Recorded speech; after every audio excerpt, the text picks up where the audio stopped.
Hello everybody. Tonight's video I'd like to chat about things that may nag us, at us from really deep place. And I'm talking about it because it seems to help me.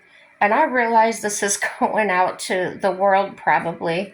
But in my videos I'm hoping to help everybody else by maybe talking about things that they don't want to talk to anybody about, and you can just watch my video and I hope it helps helps somebody. This is about my first husband and the way we split. Okay. And the way I'm telling this story, of course, is from my perspective, and there's always two sides to the story. So, from his point of view, it may have been a totally different, outcome or viewpoint. Okay, so I was working midnights at a nursing home, and I was a nursing assistant. Well, I worked midnights, and I came home from work one morning, and usually I had to do things, laundry, housework, things like that. But this particular morning, he says, "Oh, honey, why don't you go lay down? You look so tired." And I was so grateful, and I said, "Oh, thank you, I am," and I went right to bed. And I was asleep maybe, 2, 3 hours. And here's how he woke me up. He came in, he kicked the bed, and he told me, "Get out." And I was still sleepy. I was trying to wake up. I was groggy, trying to understand, did I just hear what I think I heard? And trying to grasp what was going on. And he comes back in there because he had walked away. And he said, "I told you to get out. Why aren't you moving?" And I said, "Geez, I just woke up. Give me a minute to, what is going on? What did I do?" He said, "You didn't do anything. I just want you out. We're going to get a divorce." And I was like, "Well, is there something we can talk about? Or, if you want to leave, why don't you just leave?" Kind of a thing. "If you don't want to be here with me, why don't you just go? Why do I have to lose my place to live?" And he says, "Because I already gave the landlord notice that we were moving out." Well, that had nothing to do with me. I said, "I don't plan on moving anywhere." So he said, "It's already done, blah, blah, blah. He's already got it rented out to somebody." Well, if I would have checked later on, none of that was true. And the landlord had, in fact, told him that if he wanted to move out, that was fine, but I could stay, that we were very good renters. So I was being thrown out of my marriage. I was being tossed out of my living arrangements, and it was what it was. My story's no worse than anybody else's. I didn't have kids to worry about, or pets or anything. But it was a lot of confusion, and I felt dumbfounded. Like, what the heck happened? And so I start to gather some things together, and he physically grabs me and tells me I have to leave right now, that there's no time for that. And I thought, what do you mean there's no time? He says, "Well, I'm already packing your things. That's why I wanted you to go to bed right away." And I looked around, and he had boxes packed, and everything was separate. Some had his name, some had my name, and what the heck was going on? So I went to go get in the vehicle because I couldn't take my things, and he wanted me out. And he comes out to the vehicle and he tells me, you can't have the vehicle either. And I said, well, how am I supposed to leave? I don't know, you can walk. And my heart was breaking. This is the man that took care of me, that cared about me, protected me, and I thought, wow, did he lose his mind? Um, I struggle with that. There's a nagging deep inside, like I was saying at the beginning. So it ended up getting a physical thing. He was grabbing me and not punching me so much as he was holding me to where I couldn't move, putting his arm around my throat. All of this was really baffling to me. Why was this happening? I wasn't touching him. I wasn't physically attacking him or anything.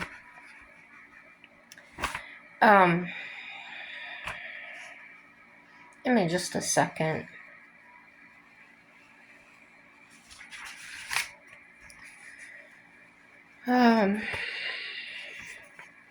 I want to follow my notes so I don't repeat things.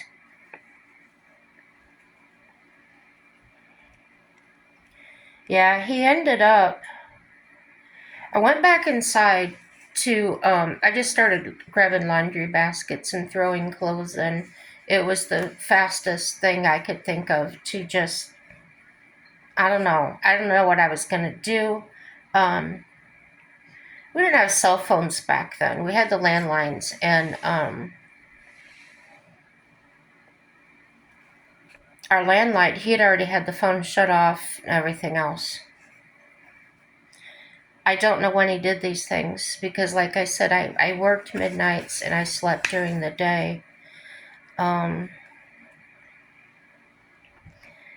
When I'm carrying out laundry baskets, he's kicking them out of my hands. So my clothes are going all over the ground in the dirt, and I'm just ignoring him and picking them up as I go.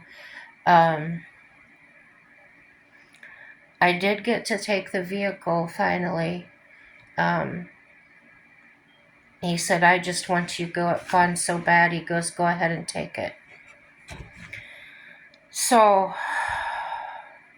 I went on the other side of the town. They asked my mom and my stepdad if I could crash there for a little while, and they said yeah. And so I worked that night, and when I arrived there the next morning, I got into the house. I no sooner shut the door and I heard the truck start up and take off. He had actually called the finance company and told them to come repossess it. So there's that. I'll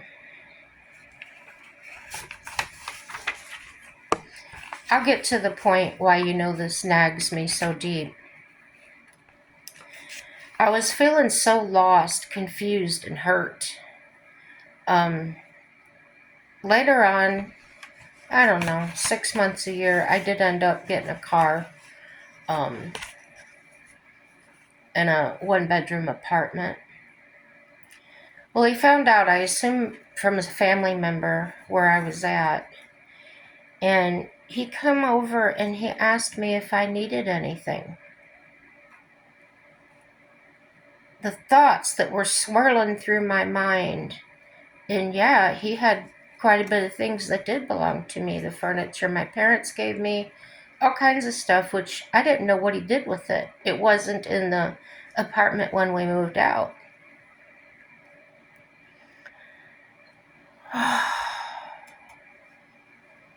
I felt inside like saying, WTF is wrong with you? But instead, I just tried to remain calm and let him speak. He had actually, while I was working, kind of reconnected with an old flame that he knew in high school. And they were happy. So happy, in fact, he couldn't wait to divorce me. And she wanted me out of his life as soon as possible, so he was doing what she wanted him to do. He was actually telling me all of this. Another thing he said was, "Oh, we got married 30 days after our divorce was final. Because where we lived, that's the minimum you could wait to get remarried." He was talking to me like one of his buddies. Like I didn't have anything invested, like I was supposed to be happy for him, maybe, or I don't know. Maybe somebody out there can explain that to me. I think that may have hurt me more than anything else. That's what he truly thought of me. He threw me away like yesterday's trash, is how I felt. Just go, I don't want you anymore, I don't need you anymore. And that's how it felt in my eyes and in my heart. Fast forward several years, I met up with them. And his current wife, her first name is the same as mine, and we look like we could be sisters. She is so identical to the way I look. I was dumbfounded. It was so strange to me. So anyway, obviously I see them, and there's a little bit of uncomfortableness on my part, but there's some conversation that transpires.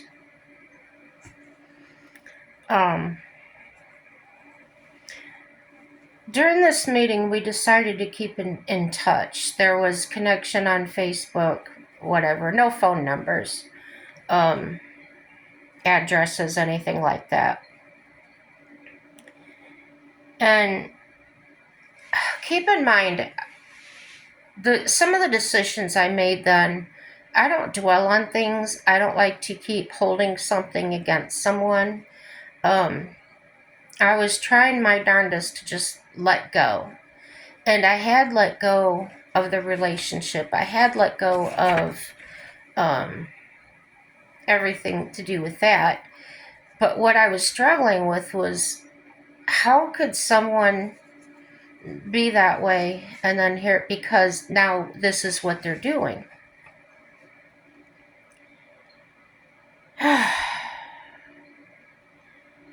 I pray, and I'd like you to pray with me in agreement that I'm really needing a healing so deep inside me that I can't even touch it. Here it goes. They are now some sort of position in their church. They counsel couples. If you get it, you get it. If you don't, you don't. And that's okay. Everything's positive. They preach on the social media about the sanctity of marriage and so on. No, I don't want that relationship or anything else from him. I just feel enraged, and I mean true rage, when I read things from them like that. So I ended up just blocking them. Was I wrong for doing that? Should I have been more open even? Should I have just prayed those feelings away? Even though I've been walking with the Lord, I suppose that's not something we've worked on together yet. To me, it's like I feel I'm obsessing over the past that I can't change, nor do I want to. Is it because he was allowed to hurt me so bad, treat me so bad, and then become so happy? Maybe. It wasn't fair. Didn't I deserve happiness too? That's the time I threw the TV away and spent a lot of downtime, just being alone, just contemplating life. going to work, going to my line dancing classes. And this might sound crazy, but it was like a meditation. I would lay on my back in the living room floor and for hours just stare at the ceiling fan going round and round and round. Yeah, I did. And I chose to live alone and be alone for a long time. Probably 9 or 10 years. When I decided I was ready to maybe meet somebody or date again, I did find some nice gentlemen, and a couple of them had kids. And when I thought about mama drama, things like that, I didn't want to get involved with anybody that had children. I love children. I always have. But it was confrontation. It was feeling as if I was, even though I didn't break up the marriage, it didn't feel right. It felt more like I was intruding in a family, if that makes sense. And I didn't want to feel like that. Um, I didn't get serious. I didn't,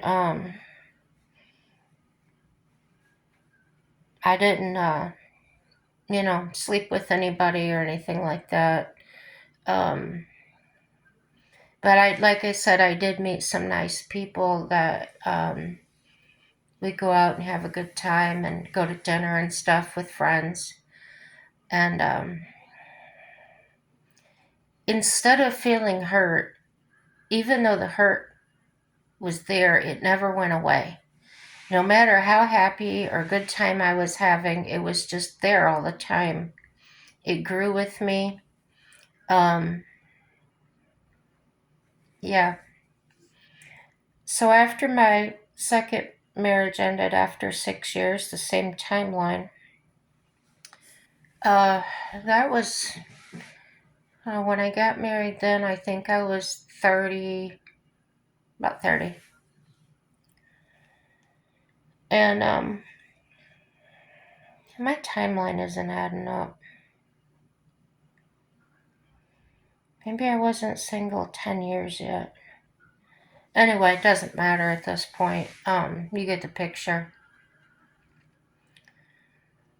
So when you carry the past into another relationship, it doesn't work. Um, I didn't do that, but the one I married did. He was on a fire department, and he was always saying to me, I have to be able to go when I go, and I don't need you complaining about it. But I never had. It was strange to me.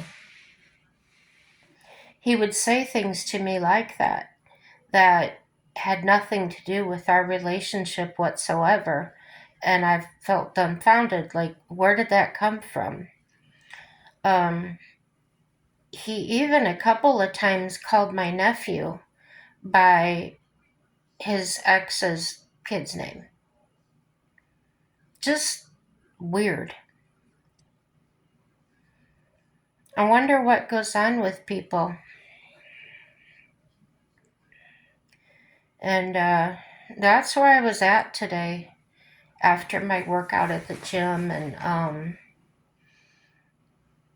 went to lunch with my caregiver. We had a good time, a lot of laughs, and um, I really have, I feel safe with her, and at ease, not judged, like I've said before. But have you ever felt like that about an ex-friend or a boyfriend or a husband, just like this big question mark? If you got over it, how did you do it? I'd like to know. um, yeah, I believe God can heal me, and I am going to pray about that deeper, um, for sure. So I'm going to cut the video off and get my cat. She's over there uh, looking at me. Uh, Sorry, I'm so tired. But subscribe to the channel and leave a comment, like or dislike. Everything is positive, and happy day.